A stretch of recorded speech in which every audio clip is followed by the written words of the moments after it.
Les titres principaux. La présidence Zodé a défendu les dépôts contestés du Grand Barrage lors de sa visite au Niger, membre non permanent du Conseil de sécurité des Nations Unies.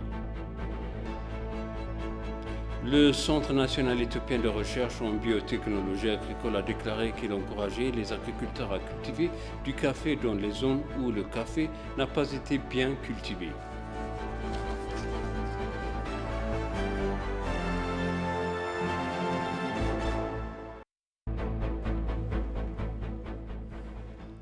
Bienvenue chers téléspectateurs sur EBC, c'est moi Zalal Amourkana avec le journal.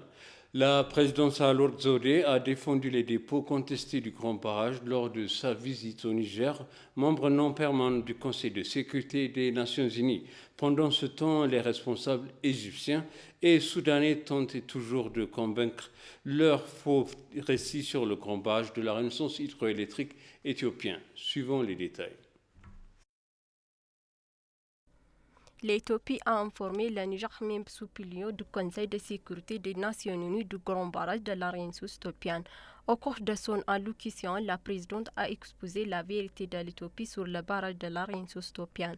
Le point important que nous avons discuté aussi, c'est le grand barrage de la Renaissance que l'Éthiopie construit sur le fleuve, le Nil, que nous appelons Abay dans nos frontières, et qui contribue à 70% des eaux du Nil d'une façon générale. Plus de 65% de nos populations n'ont pas d'électricité. C'est un barrage hydroélectrique qui n'a pas vocation à retenir l'eau, mais à produire l'électricité dont on a besoin pour notre développement.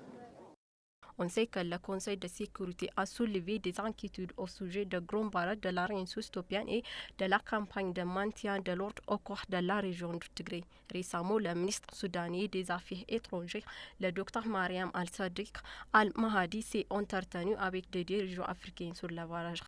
Auparavant, le ministre égyptien des Affaires étrangères, Sami Choukiri, s'était rendu dans divers pays africains pour exprimer son point de vue sur les négociations sur le barrage. L'Éthiopie continue d'intensifier ses efforts pour refléter la vérité et la position sur le grand barrage de la Renaissance éthiopienne. Ministre d'État, son Excellence l'ambassadeur Redouane Hussein a eu une réunion d'information hier avec les ambassadeurs des membres du Conseil de paix et de sécurité des Nations Unies et des pays Amérique du Sud résidant en Éthiopie sur des questions critiques dans le pays. Dans son exposé sur la situation au Tigré, l'ambassadeur Redouane a déclaré que le gouvernement avait fait des progrès significatifs pour répondre à bon nombre des préoccupations de la communauté internationale. Rappelant la discussion de l'OUA de respecter les frontières coloniales, il a exprimé sa profonde déception face à la revendication du Soudan concernant l'état régional de la Benchangul-Gums. Discutant du Grand Barrage, l'ambassadeur a déclaré que les préoccupations du Soudan sont correctement prises en compte et que le ministre des Affaires étrangères égyptien a également admis dans son récent discours au Parlement que le barrage ne causerait aucun dommage significatif à son pays. Parlant à l'élection, il a déclaré que l'Éthiopie était prête à la rendre pacifique, libre, juste et démocratique. L'ambassadeur Redouane a répondu à certaines des questions soulevées par les ambassadeurs à la suite de son exposé.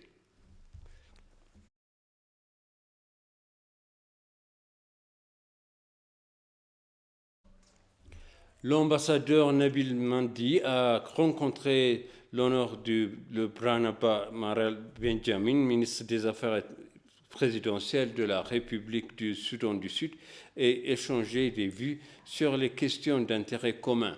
L'ambassadeur Nabil a informé le ministre des dernières améliorations dans la région de Tigré, notamment les secours et les efforts humanitaires menés par le gouvernement éthiopien. Selon les efforts persistants de l'Éthiopie pour la paix et la stabilité au Soudan du Sud, le ministre a demandé à l'ambassadeur de renforcer encore son soutien à la pleine mise en œuvre de l'accord de paix.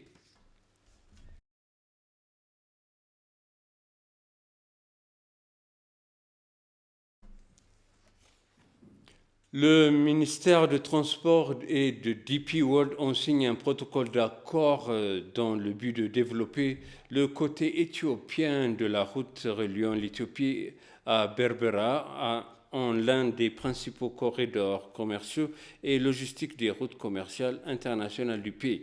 Le protocole d'accord qui a été signé hier à Addis Abeba par son Excellence Dagmait Moges, ministre éthiopien du Transport, et de Sultan Ahmed bin Saluem, président du groupe du PDG et de DP World, a fait suite à la décision des deux parties d'explorer les potentiels de développement de la logistique.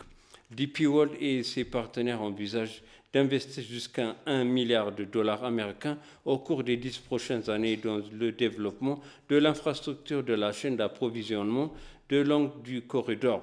C'est seulement lors de sa signature, son Excellence Dagmait Moges, ministre éthiopien de Transport, a déclaré « Alors que nous attendons le voyage vers la prospérité visant la liberté, les potentiels de développement de l'Éthiopie conçus pour propulser le pays à devenir un phare africain de prospérité, la transformation de l'industrie de la logistique devrait jouer le rôle catalytique du premier plan. » Sultan Ahmed bin Sulaim, président du groupe et PDG du DP World, a dit qu'il est convaincu que le développement du corridor Berbera est l'un des principaux corridors commerciaux et logistiques, permettra de dégager d'énormes avantages économiques pour l'Éthiopie et soutient ses ambitieux plans de développement. DP World s'est engagé à investir jusqu'à 442 millions de dollars américains pour développer et agrandir le port de Berbera, la première phase étant presque terminée.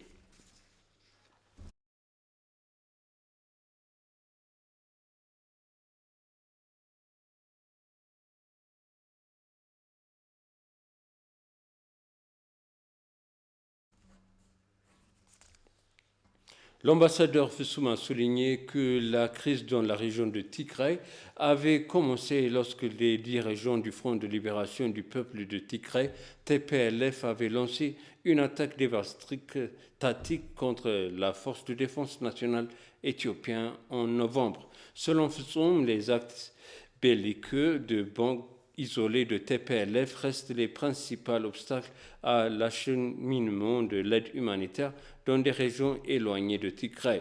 Notons que le gouvernement éthiopien fournit environ 70% de l'aide humanitaire au Tigray. L'ambassadeur Foussoum invite la communauté internationale à accroître ses contributions humanitaires pour correspondre au niveau de préoccupation qu'elle a exprimé à plusieurs reprises. Il a également affirmé l'engagement de l'Éthiopie à maintenir de solides relations bilatérales avec les États-Unis qui s'étendent sur plus d'un siècle. L'accès à tous ceux qui ont besoin au Tigray reste un défi, mais les travailleurs humanitaires travaillent avec les autorités pour surmonter les obstacles pour obtenir de l'aide à ceux qui ont besoin et atteindre des zones auparavant inaccessibles dans la zone sud-ouest, a-t-il déclaré. La semaine dernière, un convoi humanitaire situation a réussi à atteindre la ville de Samre, où il a livré une aide alimentaire d'urgence et des fournitures nutritionnelles et pour les 25 millions de dollars américains restants, financement des opérations humanitaires dans le reste de l'Éthiopie, notamment à répondre à la sécheresse dans les régions de Somalie et d'Oromia. Il appuiera le traitement des enfants souffrant de malnutrition aiguë, servait de la remise dans l'état de système d'approvisionnement en eau et communautés touchées par la sécheresse et permettre aux organisations humanitaires de préposition des approvisionnements vitaux. La réponse humanitaire actuelle dans toutes les Éthiopies, y compris au Tigray, reste insuffisante pour répondre aux besoins de toutes les personnes touchées. Les 65 millions de dollars américains débloqués aujourd'hui sont composés de 45 millions de dollars américains du Fonds humanitaire éthiopiens gérés par l'ONU, dont 25 millions de dollars américains sont destinés au Tigré et 20 millions de dollars américains du Fonds central d'intervention d'urgence des Nations Unies et 15 millions de dollars américains du don du USD seront dédiés à Tigré. Et pour conclure le journal, le Centre national éthiopien de recherche en biotechnologie agricole a déclaré qu'il encourageait les agriculteurs à cultiver du café dans les zones où le café n'a pas été bien cultivé. Écoutons les détails. L'Éthiopie est bien connue pour sa production de café, principalement appelée le lieu de naissance du café. On pense qu'il représente la principale culture d'exportation agricole du pays. Cependant, les mauvaises pratiques de gestion, la faible fertilité des sols et les prix médiocres sont considérés comme des contraintes majeures de la production de café dans le pays. Ayant réalisé cela, le Centre national éthiopien de recherche en biotechnologie agricole a déclaré qu'il encourageait les agriculteurs à cultiver du café dans les zones où le café n'a pas été bien cultivé, ce qui est censé augmenter la capacité de production de café. Megersa Fromsa est l'un des agriculteurs de l'État d'Oromia qui a récemment rejoint l'investissement dans le café. J'ai d'abord reçu la graine de café avec les conseils des experts agricoles de nos localités. J'ai alors commencé à cultiver le café conformément à leurs conseils.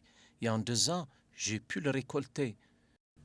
Selon Megersa, son revenu annuel a augmenté de manière spectaculaire par rapport aux périodes précédentes où il ne cultivait pas de café dans ses terres agricoles.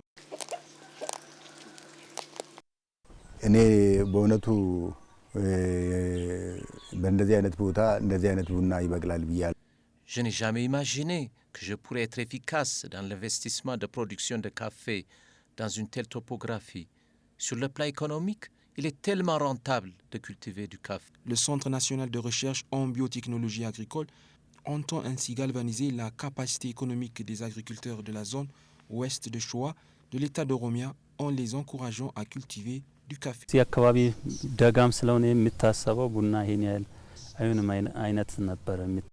Auparavant, il y avait une mauvaise perception de la production de café dans les régions montagneuses. Mais le café pousse bien dans de telles atmosphères. Le café étant une culture de rapport et une boisson préférée de nombreuses personnes en Éthiopie, nous suggérons aux agriculteurs de cultiver du café et de renforcer leur économie. Nous étendrons cette initiative à différentes régions du pays. L'Éthiopie est le centre d'origine du café des Hautes-Terres, Coffea arabica, qui est l'une des cultures les plus précieuses du pays. Je vous répète les titres principaux. La présidence Sahle-Work Zewde a défendu les dépôts contestés du Grand Barrage lors de sa visite au Niger, membre non permanent du Conseil de sécurité des Nations Unies.